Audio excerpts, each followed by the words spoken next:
Hello and welcome to 7 Days. I'm Zack Yusof here with a quick recap of some of the more fascinating stories from the last 7 days.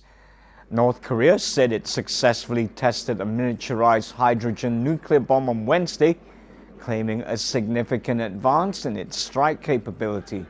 The test is the fourth time the isolated state has exploded a nuclear device.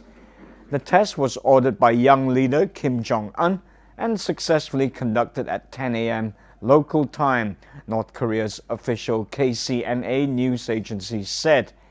While the fourth nuclear test had been long expected, the claim that it was a hydrogen device much more powerful than an atomic bomb came as a surprise, as did the timing. North Korea's last test of an atomic device back in 2013 also registered at 5.1 on the USGS scale. The test marks an advance of North Korea's nuclear technology. The claim of miniaturizing, which would allow the device to be adapted as a weapon and placed on a missile, would also pose a new threat to the United States, as well as its regional allies, Japan and South Korea. The North's previous miniaturization claims have not been independently verified. Tell you what, that is scary stuff. Okay, moving along, the leader of a group of armed men who took over a U.S. wildlife refuge in remote southeastern Oregon, said on Wednesday that they know they will have to go home at some point, but want results from their protests before they do so. The takeover that began on Saturday at the Malheur National Wildlife Refuge, about 30 miles south of the small town of Burns, Oregon, is the latest skirmish in the so-called Sagebrush Rebellion, a decades-old conflict over federal control of land and resources in the U.S. West. Launched following a bigger demonstration in support of two imprisoned local ranchers, Dwight Hammond Jr. and his son Stephen, the occupation has been marked by daily media briefings from the protesters and by federal law enforcement agents keeping watch from a distance. Protest leader Ammon Bundy told a news conference at the refuge on Wednesday that the group was compiling evidence to clear the Hammonds, who began longer prison terms this week for setting fires that spread to federal land. Bundy said witnesses told them the blazes were started by federal agents. Okay, a guitar played by Elvis Presley in the early 70s has been sold at an auction for $270,000 USD. The 1969 custom Gibson Ebony Dove guitar was played by Presley and was auctioned off at the late singer's home in Graceland, Memphis on Thursday. Elvis played the black Gibson at dozens of concerts from 1971 to 1975 and also in the documentary concert film Elvis on Tour. The guitar had been expected to fetch more than $300,000 USD.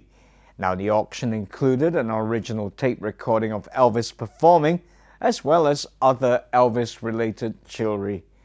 Okay, there were hundreds of drones competing for attention at the recent 2016 Consumer Electronics Show held in Las Vegas, but one stood out above the rest. The EHang 184 is the world's very first passenger drone. It doesn't have any flight controls because it's not meant to. Now, the only user interface in the drone is a tablet, which gives the passenger the options to take off and land, as well as adjust the air conditioning. Currently, the drone can carry one passenger to a height of 11,500 feet. According to Chinese tech company EHang, the drone is equipped with a multi-rotor system with 8 propellers, giving better odds to safely land even if multiple systems fail. But in the event of an emergency, EHang plan on monitoring all flights with a remote control center that is capable of intervening if the need does arise. Now, assuming clearance by multiple regulatory agencies to actually sell the drone, owning one won't come cheap though, with a price tag somewhere between $200,000 USD to $300,000 USD. A small price to pay to avoid traffic and fly to work. Tell you what, that drone will probably go down great here in traffic-laden Kuala Lumpur. Okay, finally, as Hollywood's inner industry circles prepare to hand out their gongs during award season, the People's Choice Award held their own Democratic Awards at the Microsoft Theater in downtown LA on Wednesday. The awards show, hosted by Glee's Jane Lynch, honored music, television, film, and winners included Meghan Trainor for Favorite Album, Sandra Bullock for Favorite Movie Actress, and Johnny Depp for Favorite Movie Actor. Other winners included actor Vin Diesel, who picked up the award for Favorite Movie for Furious 7, Chris Hemsworth, who picked up the Favorite Action Movie Actor Award, and Dakota Johnson, who won the award for Favorite Dramatic Movie Actress for her provocative role in the movie 50 Shades of Grey. Now, the evening was finished off with the television awards, with Homeland winning Favorite Premium Cable TV Show, Big Bang Theory winning Favorite Network TV Comedy, and My Favorite Grey's Anatomy taking home the Favorite Network TV Drama Award, the final award on the night. Tell you what, really glad that Grey's Anatomy picked up an award. Always had a really soft spot for the show. Okay, well, until next time, have yourself a great week.